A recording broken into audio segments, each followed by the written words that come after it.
Stressed out but don't have the time or energy to do anything about it? Grab the Busy Nurse's Guide to Less Stress at www.jennylytle.com/guide. And make sure to subscribe and like the podcast. And please leave a review. It really helps.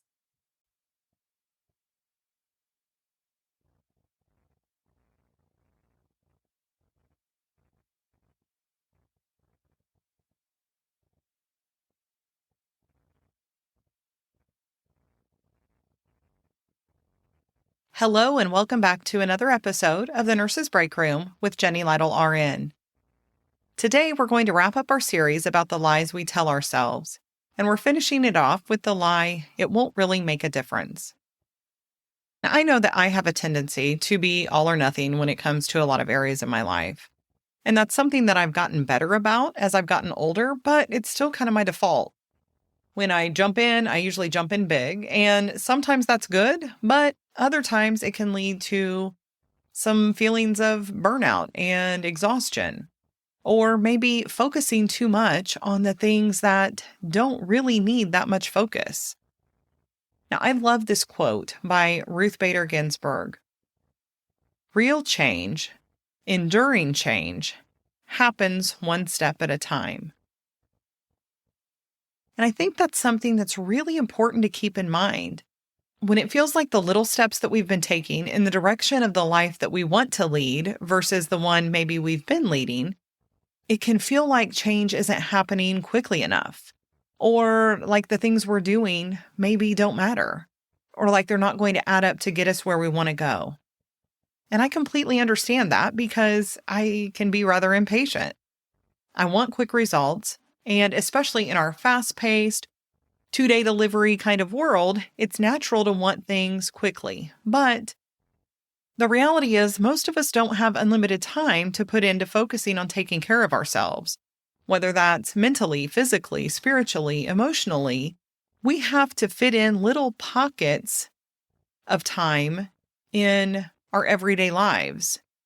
And it's those little pockets, those little bitty micro doses of self-care that can feel like they're not enough to really make a difference, but they're exactly what we need to be doing.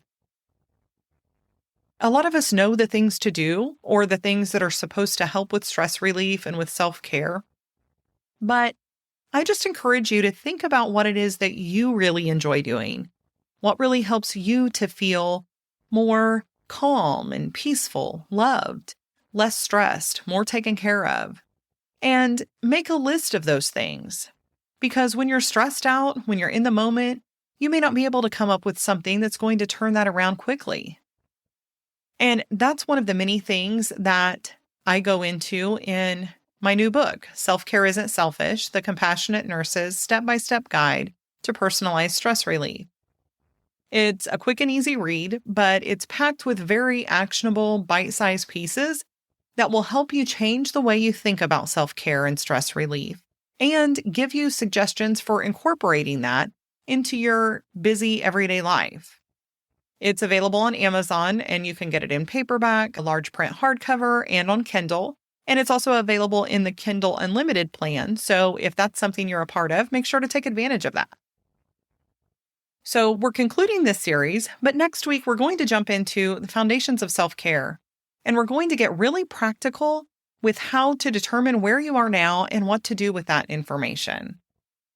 Until next time, take a deep breath or two and never stop becoming the best version of you. Disclaimer. Although I am a registered nurse, the medical and health information contained in this podcast is provided for general information and educational purposes only and is not a substitute for professional advice. Therefore, before taking any actions based upon such information, I encourage you to consult with appropriate professionals. I do not provide any specific medical or health advice, and the use of or reliance on any information contained in this podcast is solely at your own risk.